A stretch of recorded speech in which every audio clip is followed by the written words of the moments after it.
तो वहाँ से ये घोड़े के ऊपर जंग लड़ते हुए इनका सर वहीं कलम हो गया था, शहीद हो गया था।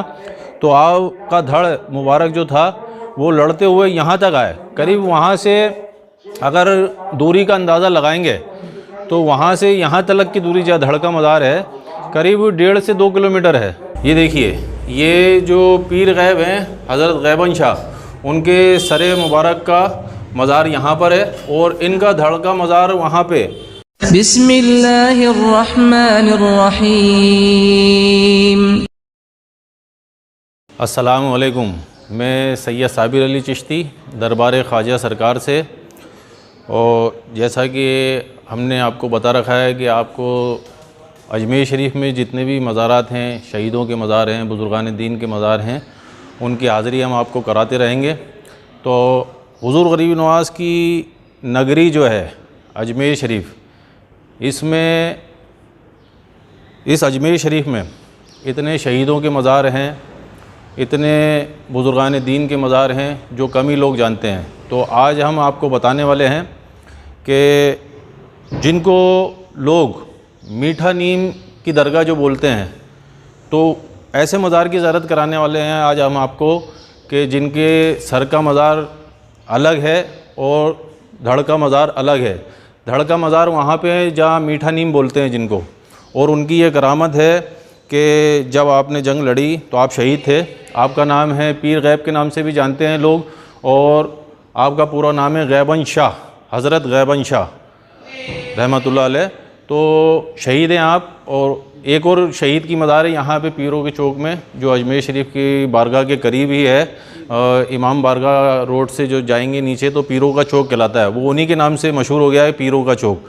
तो उस मज़ार की भी हाज़िरी करवाएंगे, ज़ियारत करवाएंगे। और जो गैबन शाह, हज़रत गैबन शाह का पीर गैब जिनको बोलते हैं, उनके सर का मज़ार मुबारक जहाँ पर है वहाँ की भी हाज़िरी कराएंगे। और धड़ का मज़ार जहाँ पर है, जिनको ज़्यादातर लोग यही जानते हैं मीठा नीम की दरगाह, तो उनकी ये करामत है कि जहाँ उनके धड़ का मज़ार है वहाँ पे एक नीम का पेड़ है। तो वो नीम का पेड़ जो मज़ार के ऊपर जितना पेड़ आया हुआ, जिस डाल जो आई हुई है, वो नीम मीठा है। नीम की तासीर ये होती है कि नीम अक्सर लोग जानते हैं कि कड़वा होता है, काफ़ी कड़वा होता है, लेकिन वहाँ पे जो मज़ार है जहाँ पे पीर गैब साहब का, हज़रत पीर गैब जो शहीद हैं उनका मज़ार है, उनकी ये करामत है कि वहाँ पे जो पेड़ है, जो डाल मज़ार के ऊपर आई हुई है, वो नीम कड़वा नहीं है। बाकी अदर जो मज़ार से अलग हटके जो नीम है वो कड़वा है। तो अभी हम यहाँ से चलते हैं, अभी हम इमाम बारगाह में हैं, यहाँ से चलते हैं। एक जो पीरों के चौक में दरगाह है, मज़ार है, वो भी शहीद हैं, पीर पाकर शहीद। उनके उर्स होते हैं कब, वो भी आपको बताएंगे। तो आइए आपको कराते हैं हाज़िरी।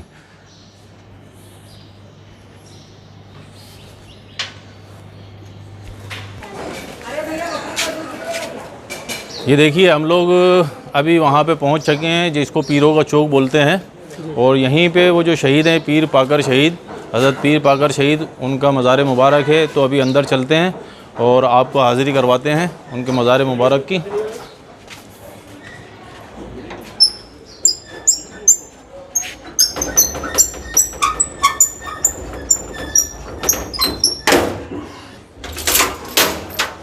अस्सलातु वस्सलामु अलैकुम, अस्सलातु वस्सलामु अलैकुम। तो अभी हम यहाँ पे पहुँच गए हैं। ये पीरों का चौक कहलाता है और ये मज़ार मुबारक है। अस्सलातु वस्सलामु अलैकुम या पीर पाकर शहीद। तो ये मज़ार मुबारक है पीर पाकर शहीद का। आप लोग हाज़िरी कीजिए और अपना सलाम पेश कीजिए। यहाँ पे ये देखिए, ये चमेली का पेड़ है, इसको मेहंदी का पेड़ है। चमेली का भी था यहाँ पे, चमेली का भी है और मेहंदी का भी, दोनों एक साथ हैं। लेकिन ये जो मेहंदी का पेड़ है ये काफ़ी पुराना है। आप देख सकते हैं इसकी हालत कितनी खस्ता है, यहाँ से पूरा गल चुका है। तो ये काफ़ी पुराना पेड़ है। लोग यहाँ से मेहंदी लेकर भी जाते हैं, जो यहाँ पे आते हैं, जो मोहल्ले के लोग हैं, आस पड़ोस के लोग हैं, उनके घरों में शादी वगैरह होती है तो यहाँ से मेहंदी के पत्ते वगैरह तोड़ के लेकर जाते हैं। और जो दुल्हन होती है उसके, या दूल्हा होता है, उसके हाथ पे लगाते हैं। तो ऐसा लोगों का मानना है कि पहले यहाँ से ले जाएं मेहंदी और उनके हाथ पे लगाएं। और ये देखिए, ये मज़ार मुबारक है, आप लोग हाज़िरी कीजिए। फिर इसके बाद हम लोग चलेंगे जहाँ पे गैबन शाह, हज़रत गैबन शाह शहीद जो हैं उनका जो मज़ार मुबारक है, उनके सर मुबारक की जहाँ पे मज़ार है वहाँ की हाज़िरी करवाएंगे। तो यहाँ की आप लोग हाज़िरी कर लीजिए, फिर उसके बाद वहाँ पे चलते हैं। ये चमेली का पेड़ है, 2 पेड़ है यहाँ पे, दोनों ही मिक्स हो गए हैं। पहले यहाँ पे छत वगैरह नहीं थी, तो ऐसा खुला हुआ ही था। बाद में जो मोहल्ले के लोग हैं उन्होंने पहले साया जो मज़ार शरीफ पे था, ये चमेली और इसके मेहंदी के पेड़ का ही साया था यहाँ पे। तो जो मोहल्ले के लोग हैं उन्होंने यहाँ पे इसकी तामीरात करवाई है, इस पर छत वगैरह डलवाई है। और लेकिन ये हिस्से को खुला ही छोड़ दिया, क्योंकि इधर पेड़ है, ये वाले हिस्से को खुला ही छोड़ दिया है, क्योंकि यहाँ पे पेड़ चमेली का पेड़ है और ये मेहंदी का पेड़ है। तो आइए आप चलते हैं वहाँ पे जहाँ पे पीर गैबन शाह, हज़रत पीर गैब रहमतुल्लाह अलैह के सर मुबारक का मज़ार है, वहाँ की आपको हाज़िरी कराते हैं। और एक बात बताना मैं आपको भूल गया कि यहाँ के जो उर्स होते हैं, यहाँ के जो ये पीर पाकर शहीद हैं, यहाँ के जो उर्स होते हैं रजब की 26 और 27 तारीख को होते हैं। 26 तारीख को यहाँ पे महफ़िल होती है, मोहल्ले के जितने भी लोग हैं सब मिलके यहाँ पे उनका ताउन रहता है और सब मिलके यहाँ पे उर्स का प्रोग्राम होता है और उर्स यहाँ के मोहल्ले के लोग ही करवाते हैं। और 26 तारीख को महफ़िल होती है, यहाँ पे चादर वगैरह पेश होती है और 27 को कुल होता है और लंगर होता है। तो 26 रजबुल मुरज्जब की 26 और 27 तारीख, ये 2 दिन हैं यहाँ पे उर्स होते हैं। तो आइए आप चलते हैं वहाँ पे।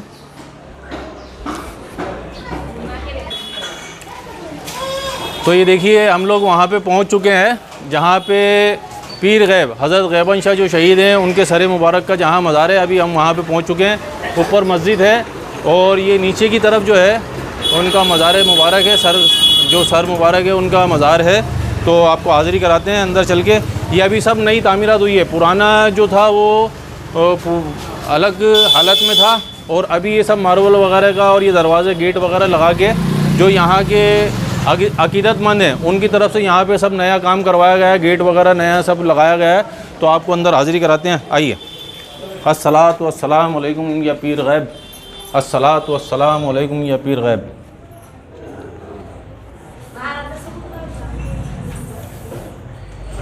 ये देखिए, ये जो पीर गैब हैं हज़रत गैबन शाह, उनके सर मुबारक का मज़ार यहाँ पर है और इनका धड़ का मज़ार वहाँ पे मीठा नीम जिसको बोलते हैं, दरगाह से दूर। आप काफ़ी देख चुके होंगे, काफ़ी लोगों ने उसमें वीडियो वगैरह बना चुके हैं और उसमें बता भी चुके हैं वहाँ की।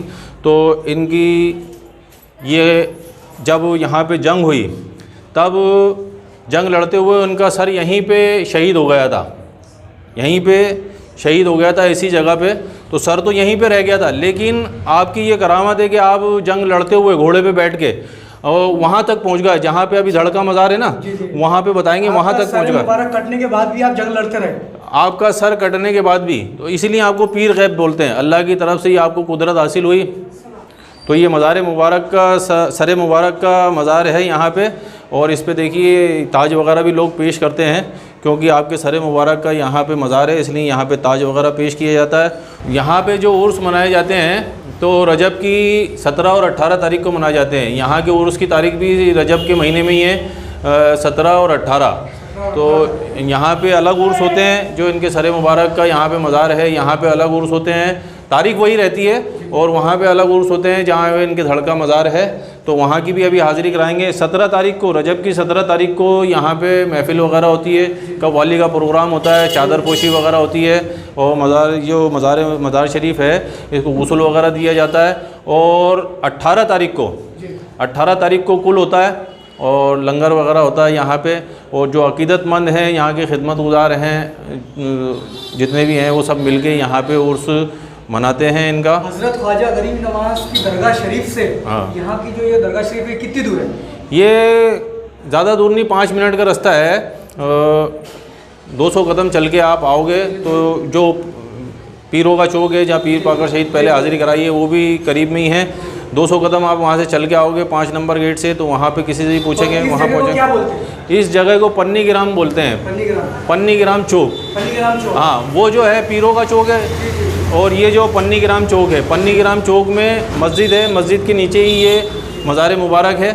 और दरगाह से आने में 5 मिनट का वक्त लगता है और खैर जो मीठा नीम या इनका धड़का मज़ार है वो थोड़ा दूर है, वहाँ पे भी आपको हाज़िरी कराएंगे अभी चल के। ये जो रास्ता आ रहा है साबिर भाई, ये रोड, ये जो आप रोड देख रहे हैं, ये रोड जो आ रहा है, ये रोड किधर से आ रहा है? ये स्टेशन की तरफ से आता है, स्टेशन की तरफ? स्टेशन से। स्टेशन भी यहाँ से 1 किलोमीटर भी नहीं है, करीब 800-900 मीटर की दूरी पर स्टेशन है यहाँ से। और उसी रास्ते में, और ये दरबार शरीफ में जाता है, हुजूर गरीब नवाज़ की जो रास्ता जा रहा है ये पन्नीग्राम चौक कहलाता है, और उसी के नाम से मशहूर है पन्नीग्राम। क्योंकि पहले 47 से पहले पन्नीगर होते हैं, पन्नीगर जो पन्नी बनाते थे ना, पन्नी जैसे वर्क बनाते थे, सोने चांदी के वर्क बनाते थे, वो लोग ज़्यादा तादाद में यहाँ पे रहते थे, इसलिए इसको पन्नीग्राम चौक बोलते हैं, पन्नीगरों का चौक। और यहीं पर है जो मीठे नीम वाले बाबा है, उनके सरे मुबारक की मज़ार, उनके सरे मुबारक की मज़ार यहीं पे है। और अस्सलातु वस्सलामु अलैकुम। अब हम चलते हैं जहाँ पे धड़े मुबारक, इनका धड़ मुबारक के मज़ार है, जिनको मीठा नीम भी बोलते हैं, वहाँ की आपको हाज़िरी कराते हैं। आइए। ये देखिए हम लोग अभी आधे रास्ते पे आ गए हैं, और जामा अल्तमश जो मस्जिद है, जिसको लोग 2.5 दिन का झोपड़ा भी बोलते हैं, और दरगाह के मेन गेट की तरफ से बाईं तरफ से ये रास्ता आता है, और उसी तरफ से हम लोग आए। ये रास्ता तारागढ़ जाता है, तारागढ़ पहाड़, और सामने ऊपर देखिए तारागढ़ पहाड़ है जो टावर लगा है। और इस तरह एक रास्ता है वो तारागढ़ जाने का, जो पैदल जो लोग उधर से भी जाते हैं, तो वो रास्ता है वो गौस पाक का जो चिल्ला है, वो रास्ता उधर से जाता है। ये पहले पथरीला इलाका था पुराने वक्त में, अब सड़क वगैरह बन गई है, सीमेंटेड सड़क बन गई है। वो उर्स वगैरह में जो मलंग कलंदर जो आते हैं, उर्स में दिल्ली से जो पैदल आते हैं, जैसा कि मैंने बताया, वो दरगाह शरीफ में एक चारियार कब्रस्तान है, वहाँ पे रुकते हैं। और जो ऐसी जगह है जहाँ पे मज़ारात हैं, कब्रस्तान है, वो वहीं पे अपना डेरा डाल देते हैं। तो वो कलंदर यहाँ पे भी आते हैं, इस जगह पे भी अपना डेरा वगैरह डालते हैं, और यहाँ पे भी रुक जाते हैं। ठंडा गर्म पानी दांतों में लगता है। ये पूरा इलाका भी कब्रस्तान है। इस तरफ पीछे की तरफ यहाँ पे जो रिहायशी लोग हैं, अंदरकोट का इलाका कहलाता है ये, उन सब लोगों के कब्रस्तान है यहाँ पे। और इन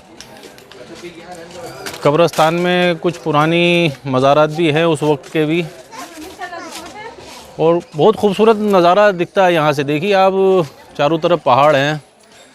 पहले जो राजा था उसके किले की दीवारों के कुछ निशानात अभी भी बाकी हैं, जैसे वो सामने पहाड़ पे दिख रहा है, ये पूरी किलेबंदी हुई हुई थी यहाँ पे।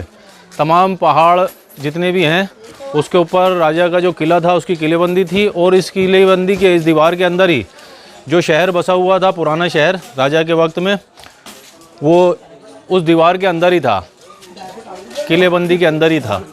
ये मस्जिद है, ये अकबरी मस्जिद है यहाँ पे।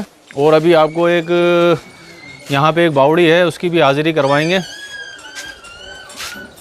जिसमें मुहर्रम शरीफ में जो ताज़िए वगैरह बनता है, डोले शरीफ बनते हैं, वो यहीं पे लाके रखे जाते हैं, और पानी का छींटा देके जो ताज़िए होते हैं उनको सैराब कर दिया जाता है बावड़ी में। उस बावड़ी की भी आपको हाज़िरी करवाते हैं, अभी दिखाते हैं।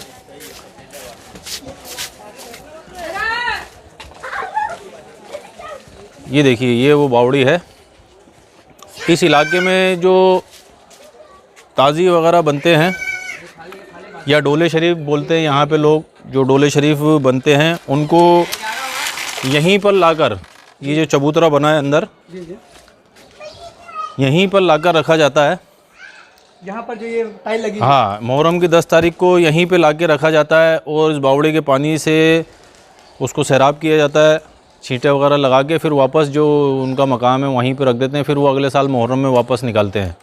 तो ये बावड़ी भी काफ़ी पुरानी है, उस वक्त की है, राजा के वक्त की ही बावड़ी है ये। अभी बारिश का सीज़न है, इसमें हरियाली के पत्ते वगैरह गिरते रहते हैं, तो इस वजह से ये पूरा ऊपर काई जम गई है, इसके हरा हरा जो जम गया है, ये पेड़ के पत्ते गिरने की वजह से।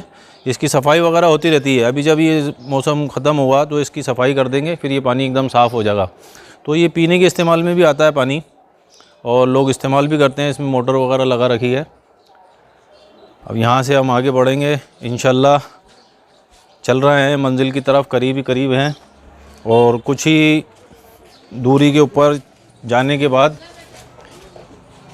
हज़रत पीर गैबन शाह रहमतुल्लाह अलैह का मज़ार मुबारक आ जाएगा, वहाँ पे आपको हाज़िरी कराएंगे। इसको बंद कर दो गेट को। काफ़ी मज़ा आता है यहाँ पे आने में। और यहाँ की एक बात और है, और यहाँ पे पहले क्या तबरुक लोग पेश करते थे वो भी आपको बताएंगे। वहाँ पे चल के दरबार शरीफ में जो मज़ार है वहाँ पे चल के बताएंगे कि हम छोटे छोटे थे तो अपने वालिद वालदा के साथ सब घर वाले इकट्ठे होके, ऐसे ही बारिश के सीज़न में या किसी की कोई मन्नत होती थी तो सब लोग यहाँ पे आते थे इकट्ठे होके। हरियाली का मौसम चारों तरफ रहता है, चारों तरफ हरियाली होती है बारिश के मौसम में। वो काफ़ी आँखों को सुकून देने वाला मंज़र होता है, क्योंकि जो सब्ज़ा होता है, हरियाली होती है, इससे आँखों को ठंडक मिलती है। मीठा नीम की दरगाह के नाम से मशहूर इस वजह से हो गई, जैसा कि मैंने बताया आपको, एक नीम है मज़ार के ऊपर, जो हिस्सा मज़ार के ऊपर है वो उसके पत्ते मीठे हैं, और जो मज़ार से अलग हटकर है उसके पत्ते जो हैं वो कड़वे हैं। क्योंकि नीम की खासियत ये तासीर ये होती है कि वो कड़वा होता है नीम, और काफ़ी बीमारियों में भी काम आता है नीम। और जो मज़ार के ऊपर है वो मीठा है, इसलिए यह जगह जो मज़ार है, दरगाह है, वो इस नाम से भी मशहूर हो गई, मीठे नीम वाले बाबा की दरगाह। लेकिन उनका नाम पीर गैब है, जैसा मैंने बताया, वो शहीद हुए, उनका धड़ का मज़ार यहाँ पे है और सर मुबारक का मज़ार वहाँ पे, जो आपको पहले हाज़िरी कराई है। चलिए चलते हैं। देखिए हम पहुँच चुके हैं मीठे नीम वाले बाबा की दरगाह, हज़रत पीर गैबन शाह, इनके धड़ का मज़ार यहाँ पे है। तो अंदर चलते हैं, हाज़िरी कराते हैं आपको। हाज़िरी कीजिए। अस्सलातु वस्सलामु अलैकुम, अस्सलातु वस्सलामु अलैकुम, अस्सलातु वस्सलामु अलैकुम, अस्सलातु वस्सलामु अलैकुम। ये देखिए ये मज़ार मुबारक है, जैसा कि मैंने बताया है। हज़रत पीर गैबन शाह जो हैं शहीद हैं, इनके धड़ का मज़ार है। वहाँ सर का मज़ार है जहाँ आपको ज़ियारत कराई है पहले। तो वहाँ से ये घोड़े के ऊपर जंग लड़ते हुए इनका सर वहीं कलम हो गया था, शहीद हो गया था। तो आपका धड़ मुबारक जो था वो लड़ते हुए यहाँ तक आए। करीब वहाँ से अगर दूरी का अंदाज़ा लगाएंगे तो वहाँ से यहाँ तक की दूरी जहाँ धड़ का मज़ार है करीब 1.5 से 2 किलोमीटर है। 1.5 से 2 किलोमीटर दूर आपका धड़ घोड़े के ऊपर लड़ते हुए यहाँ तक आए। तो यहाँ पे आके फिर आपका धड़ जो धड़े मुबारक है घोड़े से नीचे गिरा, तो फिर यहीं पे उनका मज़ार है। तो ये देखिए आप हाज़िरी कीजिए। और यहाँ पे जो है नीम का पेड़ है, अभी बाहर से बताएंगे आपको। पहले यहाँ पे छत वगैरह थी नहीं। जो यहाँ के खिदमत गुज़ार हैं चांद मोहम्मद, हाजी चांद मोहम्मद, वो यहाँ की खिदमत गुजारी करते हैं। यहाँ की साफ़ सफाई वगैरह खिदमत का काम उन्हीं का है। तो उन्होंने, और जो ज़ायरीन वगैरह आते हैं उन सब के ताउन से यहाँ पे छत वगैरह डल गई है। पहले ये जो गेट वगैरह हैं ये भी नहीं थे, ये भी बाद में लगाए गए हैं। पहले ऐसे खुला हुआ था ये, तो ऐसे जब कटे रहे, जैसे जैसे लोग यहाँ पे आते हैं उनकी मन्नतें मुरादें पूरी हो जाती हैं, तो वो अपनी तरफ से कुछ ना कुछ यहाँ पे अपनी तामीरात करा देते हैं। तो पहले ये खुला हुआ था पूरा, तो नीम का ही साया था। इस मज़ार के ऊपर जो साया था वो नीम का ही साया था। और जो नीम का साया मज़ार के ऊपर था वो नीम मीठा है। ये इनकी करामत है। जो साया करता था नीम, उसकी तासीर मीठी है, वो पत्ते मीठे हैं। मतलब जो मज़ार शरीफ के जो ऊपर के जो नीम के पत्ते थे वो मीठे थे, वो मीठे हैं। और जो मज़ार के ऊपर नहीं है, पीछे की तरफ हैं, वो कड़वे हैं। तो नीम की तो तासीर यही होती है, कड़वा होता है वो। लेकिन ये इनके मज़ार मुबारक और इनके फैज़ से ही वो जो नीम है जो साया करता था, इनके फैज़ से ही, इनके करम से ही उसके पत्ते मीठे हैं। इसलिए इस दरगाह को मीठे नीम वाले बाबा के नाम से भी मशहूर है, जानते हैं लोग। वो यहाँ पे आते हैं, जितने भी ज़ायरीन हुज़ूर गरीब नवाज़ के दरबार में आते हैं या जो तारागढ़ जाते हैं हाज़िरी के लिए, इस रास्ते से वो यहाँ पे हाज़िरी ज़रूर देते हैं। और आपको नीम बताते हैं, जो नीम है, आइए ये देखिए, ये वो नीम है। इसका जो मज़ार के ऊपर साया है, इस तरफ के साइड के जो पत्ते हैं वो मीठे हैं, जो इस तरफ के हैं वो कड़वे हैं। जो मज़ार के ऊपर जो नीम है उसके पत्ते मीठे हैं, बाकी इधर वाले जो हैं वो कड़वे हैं। तो ये मज़ार मुबारक है। लोग यहाँ पे आते हैं, अपनी मन्नत मुरादें मानते हैं। जैसे लोगों की मन्नत मुरादें होती हैं, नीम के पत्ते भी लेके जाते हैं यहाँ से। और ये इसी नाम से मशहूर हो गई है दरगाह, मीठे नीम वाले बाबा की दरगाह। हम देखो बुज़ुर्गों के साथ, हमारे वालिद वालिदा के साथ आते थे और काफ़ी आए यहाँ पे। तो यहाँ पे जो मखसूस तवरुक होता है, खुसूसन जो तवरुक होता है वो मीठे चावल होते हैं, सफ़ेद चावल, उसमें देसी घी और शक्कर वगैरह डाल के, जिसको शकराना बोलते हैं, वही यहाँ पे पेश करते थे। और वही सब लोगों में वही तबरुक। और हम बचपन में जब छोटे छोटे थे, वैसे भी आते रहते हैं, लेकिन अपने वालिद वालिदा के साथ और तमाम घर वालों के साथ बारिश के मौसम में या कोई हाज़िरी के लिए यहाँ पे आते थे, तो वो शकराना बनाकर ही लेकर आते हैं। उसको शकराना बोलते हैं। मीठे चावल होते हैं वो, उसमें घी वगैरह, शक्कर वगैरह, देसी घी डाल के उसको बनाया जाता है और वही तबरुक यहाँ पे पेश किया जाता है। तो आपके उर्स 17 और 18 रजब की 17 और 18 तारीख को उर्स होते हैं। जैसा मैं पहले बता चुका हूँ, जहाँ सर का मज़ार था वहाँ पे बता चुका हूँ, 17 को महफ़िल होती है और 18 को कुल होता है और नियाज़ वगैरह होती है। और लेकिन जो तबरुक है, शुरू से जो हमारे बुज़ुर्गों से देखते हुए आए हैं, तो वो मीठे चावल, देसी घी, शक्कर डाल के उसको शकराना ही बोलते हैं, वही ख़ास तबरुक होता है। और यहाँ की एक और ख़ास बात है जो मैं आपको बताऊँगा इंशाल्लाह। अभी आप बाहर आ गए हम लोग, तो एक यहाँ की करामत ये है, या लोगों का मानना ऐसा है कि शरीर में कहीं पे भी गांठ हो जाती है ना, जैसे रसोली वगैरह जिसको बोलते हैं, गांठ हो जाती है, तो लोग यहाँ पे आते हैं और यहाँ से मन्नत मान के एक कोई भी पत्थर उठा के यहाँ से लेकर चले जाते हैं। कहाँ का पत्थर? कहीं से भी, या बाहर से कहीं से भी, रास्ते में, रोड में, रास्ते में या मज़ार में, मज़ार के ऊपर लगा के उस पत्थर को धो के यहाँ पे मज़ार के ऊपर लगा के उस पत्थर को ले जाके अपने घर पे रख लेते हैं, मन्नत मान के कि हमारे शरीर में जो ये गांठ हो गई है ये ठीक हो जाएगी। तो उस पत्थर को वापस लेकर आते हैं कुछ दिन जब वो ठीक होने के बाद, और वही शकराना वगैरह जो होता है वो तबरुक मन्नत पूरी होने के बाद यहाँ पे पेश करते हैं। और फूल चादर वगैरह भी जो उनकी हैसियत होती है वो पेश करते हैं। तो पुराने वक्त में, अभी तो काफ़ी यहाँ पे बन गया है, यहाँ पे ये कुछ था नहीं पहले। जब हम हमारे बचपन में आते थे, छोटे थे जब आते थे, तो यहाँ पे ऐसा कुछ था नहीं, काफ़ी दुकानें वगैरह हो गई हैं यहाँ पे। ये सब अभी तो नीचे से आप देख रहे हो, ये सब सीमेंटेड हो गया रोड। पहले ऐसा पथरीला रोड था, ये सब पत्थर ही पत्थर थे। तो यहीं पे आके सब लोग इधर बैठते थे, पेड़ वगैरह बने हैं, पेड़ की छांव में बैठते थे। और एक हाज़िरी के बाद जैसे यहाँ पे आके सब बैठते थे, हम घर वाले यहाँ पर, हाँ, इस जगह पे ही बैठते थे। और छोटे छोटे थे, पहाड़ पे बच्चे खुश होते हैं, काफ़ी आते हैं, तो उनको ये मंज़र देखने को नहीं मिलता, तो काफ़ी खेल कूद करते थे, यहाँ पे बैठते थे। आपके बचपन के टाइम? हमारे बचपन के टाइम में जब हम आते थे। कितने साल पहले की बात होगी? ये करीब 35 साल होगा, 30-35 साल होगा। छोटे छोटे थे जब आते थे हम लोग, और वैसे तो बड़े हो गए तो फिर खुद ही आने लगे। जी। लेकिन जब छोटे थे तो घर वालों के साथ, अपने बुज़ुर्गों के साथ आते थे यहाँ पे, आगे भी जाते थे। जो तकी नकी सरकार हैं उनके दरगाह पे जाने का रास्ता भी यही है, तो काफ़ी पैदल ही जाते थे। इस तरफ से ही सब रिश्तेदार, गाड़ी नहीं आ सकती इधर? गाड़ी का रास्ता बन गया है पीछे तारागढ़ की तरफ से, डायरेक्ट गाड़ी जो है तारागढ़ चढ़ती है, तारागढ़ ऊपर चढ़ जाती है वो। लेकिन अब वो तो काफ़ी टाइम बाद बना है, वो सड़क बन गई है, अब लोग उससे भी जाते हैं। फैसिलिटीज़ काफ़ी हो गई हैं, लेकिन पुराने टाइम में फैसिलिटीज़ थी नहीं, लोग पैदल ही सफ़र करते थे। और अगर इधर से अगर तारागढ़ चढ़ेगी तो उनको पैदल ही चढ़ना पड़ेगा? इधर से तो पैदल ही, पूरा पहाड़ी इलाका है ये। जैसे मैंने बताया, एक ये रास्ता है, एक वो सामने रास्ता है जो गोसपाक के चिल्ले से जाता है, वो भी पैदल का रास्ता है। और पीछे की तरफ से जो रास्ता है ब्यावर रोड की तरफ से, वो सड़क से है, उधर से गाड़ी जाती हैं। तो जामा अल्तमा जो 2.5 दिन का झोपड़ा, यहाँ से भी गाड़ियाँ जाती हैं वहाँ के लिए। डिग्गी बाज़ार है, वहाँ से भी गाड़ियाँ जाती हैं तारागढ़ के लिए।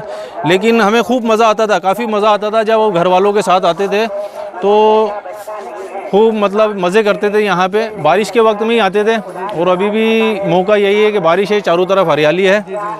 और तकी नकी सरकार जाने का भी रास्ता ये, पैदल ही जाते थे काफ़ी, हाँ, इधर से ही। और रास्ते में, इसी रास्ते में ही आगे जाने के बाद जो है एक जादू का पत्थर है, उसकी भी लोग देखते हैं उसको भी, जिसको लोग काफ़ी अब जादू का पत्थर बोलते हैं। लेकिन वो पत्थर जादू का नहीं है, वो जादूगर ने फेंका था, जो हुजूर गरीब नवाज के ऊपर जो पत्थर फेंका था। और जब राजा ने जो है जादूगर को बुलाया, वो उसका दोस्त था, उसको बुलाया था कि ये जो हुजूर गरीब नवाज ने जब अपनी करामत दिखाई थी, तो राजा ने सोचा कि ये कोई फ़कीर जो है बहुत बड़ा जादूगर है, तो इससे हम लड़ नहीं सकते हैं, तो इससे लड़ने के लिए किसी जादूगर को ही बुलाया जाए। तो हाँ, तो जयपाल जो जादूगर था उसको बुलाया गया और फिर उसने अपना जादू दिखाया। वो कभी आग फेंकी, कभी पत्थर फेंका। तो हुजूर गरीब नवाज ने फरमाया कि अल्लाह की तरफ से आया हुआ है तो मेरे ऊपर गिर जाना, अगर इसमें अल्लाह की मर्ज़ी है, अल्लाह की तरफ से आया हुआ है तो मेरे ऊपर गिर जाना, अगर किसी जादू पर लगा है तो वहीं रुक जाना। तो वो पत्थर वहीं पे रुक गया, इसलिए उसको ज़्यादातर लोग अब जादू का पत्थर कहते हैं, लेकिन वो पत्थर जादू का नहीं है, जादूगर ने फेंका था वो पत्थर है, वो उस पत्थर में कोई जादू नहीं है। लेकिन आम लैंग्वेज में अब ज़्यादातर लोग बोलने लग गए हैं कि जादू का पत्थर है, और इसी रास्ते में पड़ता है। आगे तारागढ़ जाते हैं जब पैदल इसी रास्ते में है, और एक रास्ता इधर से ही जाता है जो तकी नकी सरकार जो एक और दरगाह है। इंशाल्लाह अगले वीडियो में कभी आपको हाज़िरी कराएंगे, और इधर से जाएंगे इंशाल्लाह तमाम ज़ियारतें और हाज़िरी कराते हुए, और वहाँ की भी हाज़िरी करवाएंगे। तो हमने आपको तीनों मज़ार शरीफ की हाज़िरी करवा दी। एक पीरों के चौक में पीर पाकर शहीद हैं उनकी, और जहाँ सर मुबारक है पीर गैबन शाह, हज़रत पीर गैबन शाह का, पीर गैब जिनको बोलते हैं, और मीठा नीम यहाँ पे जो इनका धड़का मज़ार है, तीनों मज़ारों की हाज़िरी करवा दी है। तो अजमेर शरीफ में या पूरे हिंदुस्तान में जितने भी मज़ारात हैं शहीदों के, अल्लाह के वलियों के, तो सब हुजूर गरीब नवाज से वाबस्ता हैं, और इन्हीं के ज़ेर साया, इन्हीं के करम के साये में सब आराम फरमा रहे हैं। और जैसे कि आपने काफ़ी शायरों ने अपने शायराना अंदाज में भी इज़हार किया है, और कव्वालियाँ भी हैं कई, कि हिंदुस्तान के जो बेशक सुल्तानुल हिंद अताए रसूल जो हैं हुजूर गरीब नवाज हैं, और हिंदुस्तान की सुल्तानी इन्हीं के पास है, इन्हीं को अता हुई है। और बाकी जितने भी सब हैं, तो शायरान ने अपने शायराना अंदाज में कव्वालियों में ये फरमाया है कि सब अपने अपने सूबों के हैं चीफ़ मिनिस्टर, और अजमेर में बैठा है इनका प्राइम मिनिस्टर। ये काफ़ी कव्वालियों में आपने सुना होगा। तो इनको जितने भी अल्लाह के वली हिंदुस्तान में आराम फरमाएँ, सब इन्हीं के ज़ेरे साया हैं, और उन सबको पावर हुजूर गरीब नवाज से ही अता हो रही है। तो उम्मीद करता हूँ कि जो आपको हाज़िरी कराई, वो जो मालूमात आपको दी है वो आपको पसंद आएगी, और इंशाल्लाह अगले वीडियो में आपको और एक नई जानकारी के साथ हाज़िर होंगे, एक नई जानकारी देंगे। तब तक के लिए अस्सलामु अलैकुम, अल्लाह हाफ़िज़।